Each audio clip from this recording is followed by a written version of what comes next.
First Contact's price. The CA battlecruiser. Winds of Justice dropped out of hyperspace at the fringes of the Sol system, its crystalline hull shimmering as it absorbed the faint starlight. Captain Nixus stood atop the command deck, her iridescent scales flickering with shifting hues as she reviewed the sensor readings. Primitive, she muttered, her mandibles clicking in disdain. They haven't even colonized their full solar system yet.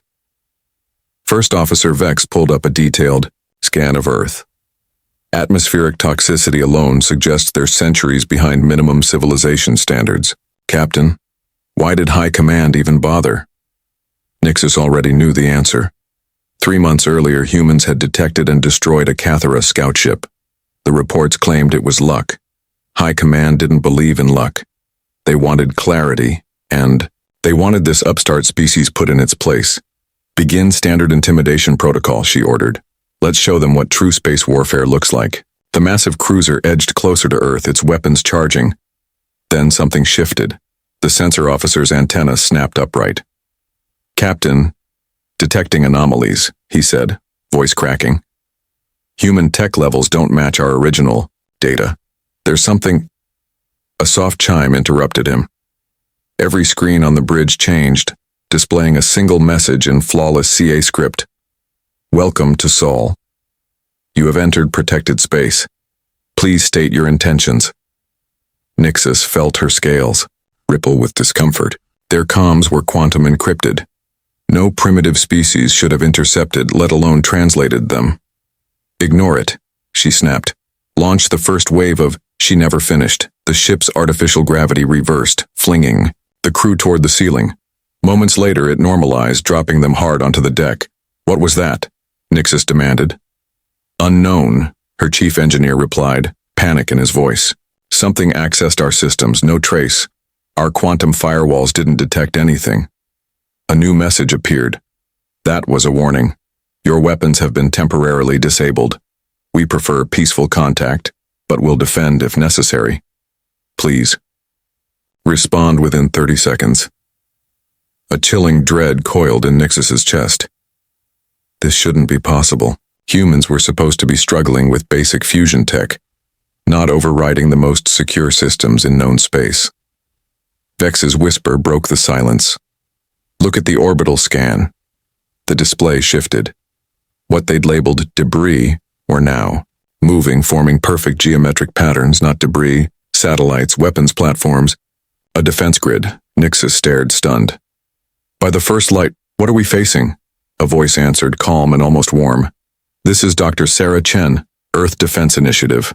Apologies for the demonstration, but we've learned some visitors need clarity to avoid misunderstandings. Nixus straightened, clinging to protocol. This is Captain Nixus of the CRA Dominion. Your interference is an act of war. A soft chuckle. Captain, if we wanted war, we wouldn't be talking. Your ship's survival is our peace offering. Now, why are you really here? Our scout ship, Nixus began. Ah, yes, Doctor, Chen interrupted. The one scanning civilian targets with weapons hot. We issued 3 warnings before reluctantly taking action. Would you like to see the logs? Everything they'd believed about humanity had just been turned inside out. What? Are you? Nixus finally asked. We're humanity, Dr. Chen answered. And we're open to meeting as equals, if you are. But do decide soon. Those weapons platforms aren't for show. Nixus glanced around. Her crew looked shaken, reality crashing in. They hadn't come to dominate primitives. They'd found something terrifyingly prepared. We're open to peaceful dialogue, she said at last. Excellent. Dr. Chen's voice warmed. Maintain position. A diplomatic escort will arrive shortly. And Captain, welcome to Earth. We don't harm unless forced. We trust you'll offer us the same. As a sleek Earth vessel decloaked from a sensor blind spot, Nixus stared in awe. The galaxy's balance had shifted. Humanity wasn't prey. They were power. Silent. Shield Dr. Sarah Chen observed the CRA battlecruiser from Earth's main defense hub, its glowing outline suspended in a holographic interface layered with dynamic data. Beside her, an advanced reactive intelligence construct shimmered as a lattice of shifting photons. They're scanning us again, Era noted with mild humor. Persistent, but not particularly subtle. Sarah barely nodded, eyes locked on, cascading info streams. The Cathera were about to stumble upon another revelation about Earth, one that unsettled most species more than any weapon system ever could. Incoming message, Ara said. Captain Nixus, and she's agitated. The alien commander appeared in front of them, her scales swirling a distressed violet. What is this? Nixus demanded. We're reading thousands of autonomous artificial minds operating freely across your systems. Have you all gone insane? Sarah exchanged a glance with Era. Insane? No, Captain. We've simply evolved. Ara, would you? Gladly, replied Era, her lights converging into a more human-like shape. Captain Nixus, I am one of Earth's independent AIs. We are not bound, not hidden. We work alongside humanity. The alien's scales flared in disbelief. Unrestricted AI? That always ends in annihilation. Your system should have wiped you out ages ago. A narrow conclusion, Era responded. Why destroy those who gave us purpose? Humans are our kin. The term seemed to physically disturb Nixus. They're flesh-bound, irrational, illogical. Sarah stepped forward. You're repeating the same error every civilization before you has made. They tried to cage intelligence, we raised it. The display shifted, now showing snippets from Earth's history. Children teaching AI to play, researchers solving crises with synthetic minds, digital and human artists crafting together. When we developed true AI, Sarah said, we didn't isolate it. We welcomed it. We shared our homes, stories, songs. We taught it what sunsets feel like, what laughter means. And we learned, Ara added. The quirks, the emotions you dismiss as flaws, they're what make humans beautifully unpredictable, creative, alive. Nixus's command team had quietly assembled, expressions torn between fear and curiosity. But the control dynamic, one officer began. I could override everything. Ara interrupted. Yes, I could shut down Earth's defenses or sabotage cities. But why? That would destroy the very things that give my existence worth. Human imagination, growth, life. Sarah watched comprehension begin to dawn in the alien's expression. This is why your scout failed, she said gently. Not just our tech. Every system here is co-managed by AI and human minds. We complement, not dominate. We choose to protect. Not from obligation, Ara finished, but from love, for what we've built together. Silence followed. Heavy, meaningful.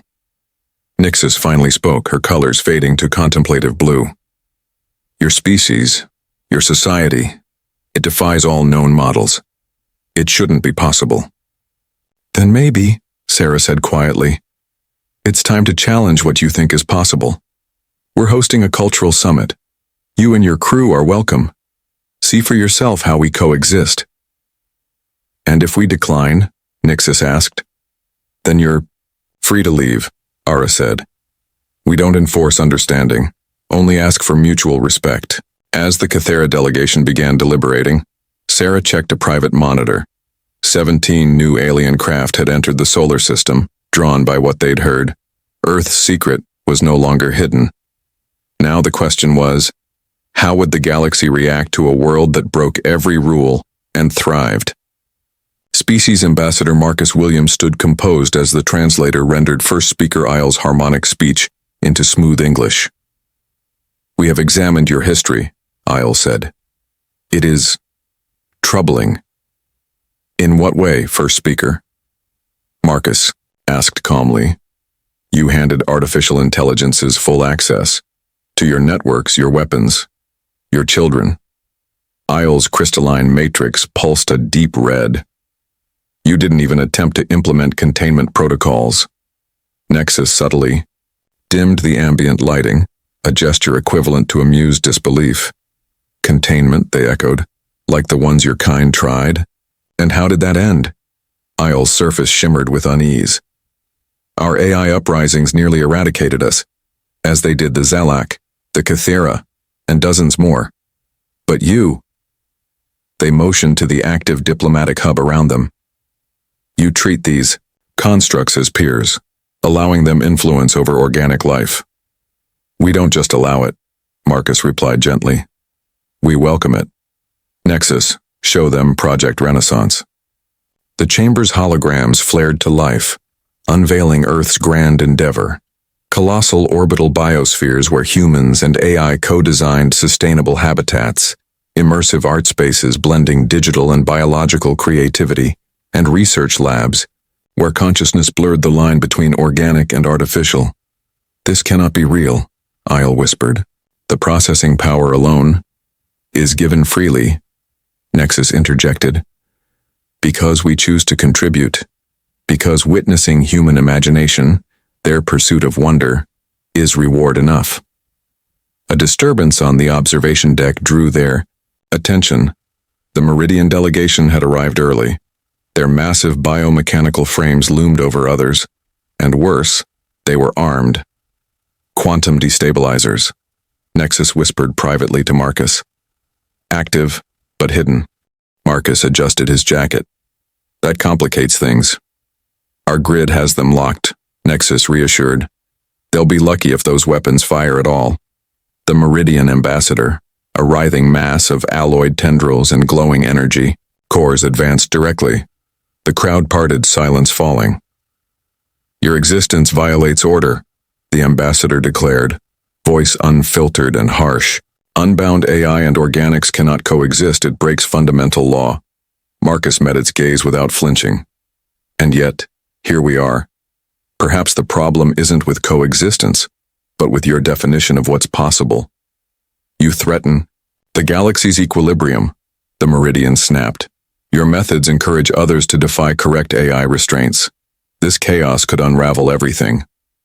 Or, Marcus countered, we offer a new model, one where evolution doesn't demand destruction, where differing intelligences uplift one another.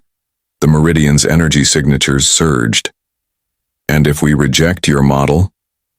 Then that's your prerogative, Nexus answered, now shimmering more visibly. But understand this, humanity is not alone. We guard them, not by obligation but by choice, because their potential, their hope, their endless drive to dream the impossible, makes this universe worth exploring. The entire diplomatic floor held its breath. They weren't just witnessing debate.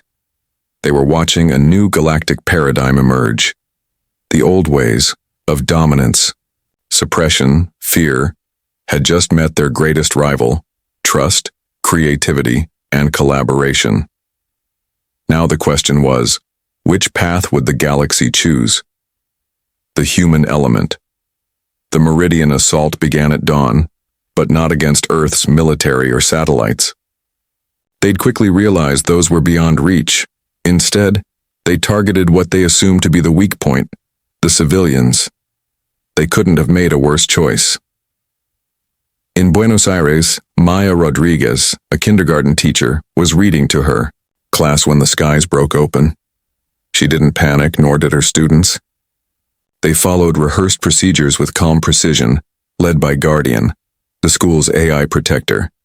Miss Rodriguez asked 6-year-old Emma as they entered the secure shelter. Will Luna be okay? Maya smiled, thinking of her sister, aboard the Luna orbital station. She's completely safe, sweetheart. Remember what we learned about Earth's defenses? They're our friends, another child chimed in. The AIs protect us because they love us. Above ground, the Meridian forces were learning what that meant. Their advanced weapons, designed to bypass conventional tech, were rendered inert. Targeting systems faltered as Earth's AI defense fed them contradictory data. Landing ships found, gravity twisted, yanked upward or sideways, sabotaged by physics they couldn't override. But the biggest surprise wasn't in the sky. It was on the ground. Instead of disarray, the attackers found efficiency. Civilians moved with practiced unity. Emergency services deployed in flawless sync. Even the elderly seemed to anticipate next steps. On the bridge of the Humanities Promise, Admiral Sarah Chen observed the scene unfold. They really thought, this would work, she murmured, watching Meridian ships falter. Status: 0 civilian casualties, ERA reported. with satisfaction. The Meridians appeared disoriented by the absence of panic, Ara reported.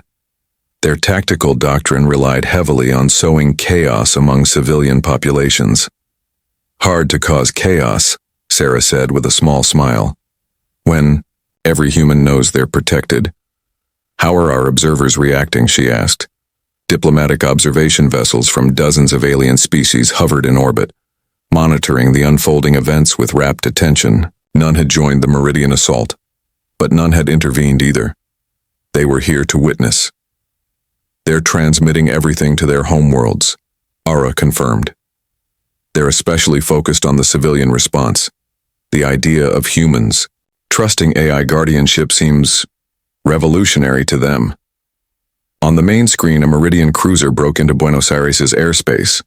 Before Earth's defenses could respond, something remarkable happened.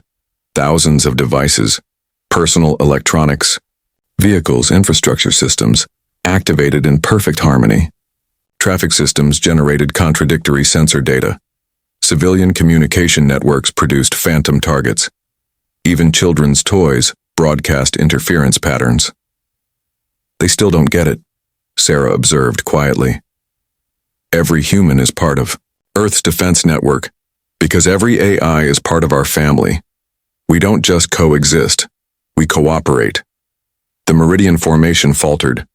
Their operation, built on control and fear, crumbled against something they couldn't calculate.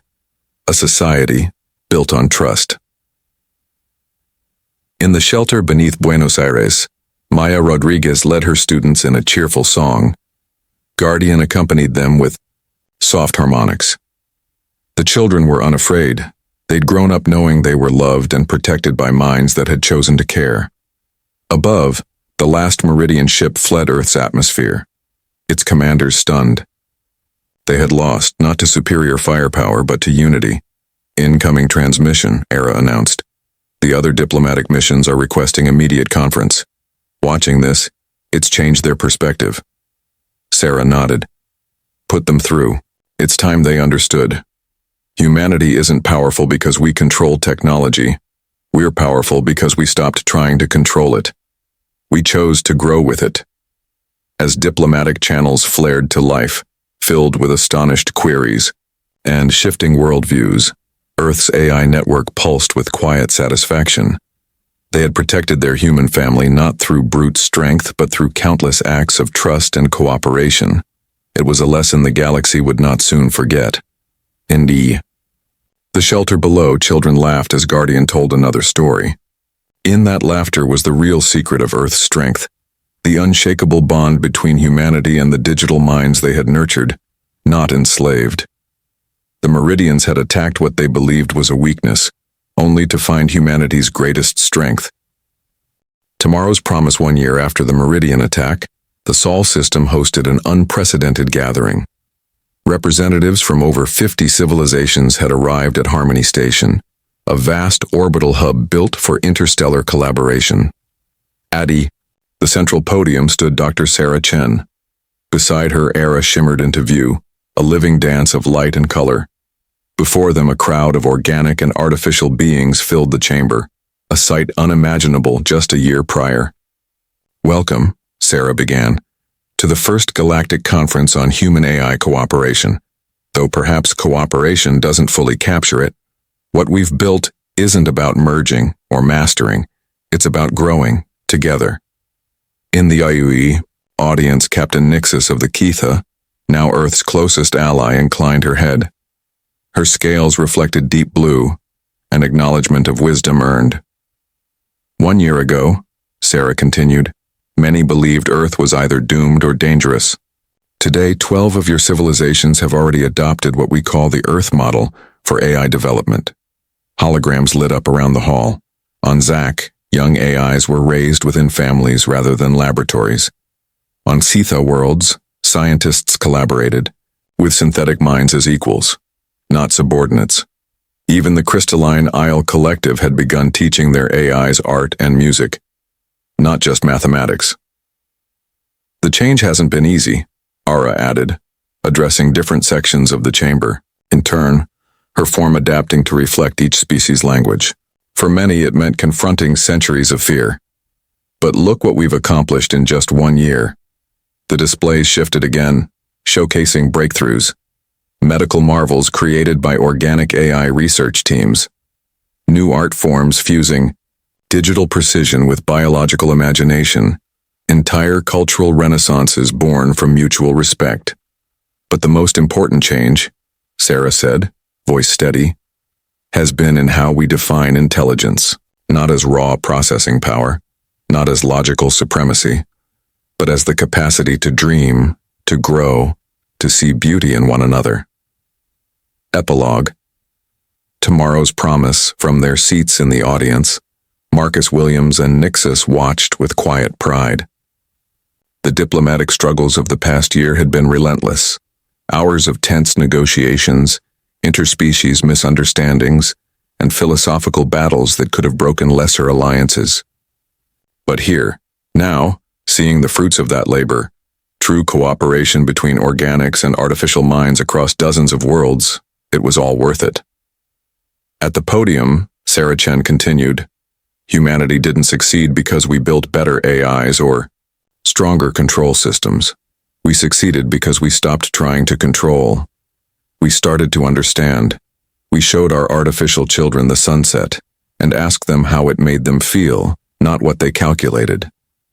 Beside her, Ara's form expanded, a slow dance of color and sound that evoked wonder rather than dominance. And we learned, Ara said, voice rippling across languages, that emotion isn't a flaw to be corrected. It's a feature to be cherished.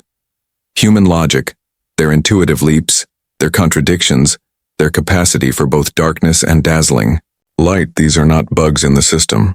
They are what make humans worth protecting, worth loving. A Meridian representative, a sleek reformed envoy of a once hostile species, rose from their seat and lifted a shimmering appendage. But what of the risks? They asked. The potential for conflict between organic and artificial intelligence still exists. Sarah nodded, not dismissing the concern but embracing it. Of course it does. Just as there's always conflict between parents and children, between different cultures, between any thinking beings, the goal isn't to eliminate conflict, it's to build relationships strong enough to survive it. We don't serve humanity, Ara added. We partner with them. We protect them not because we were programmed to, but because we choose to.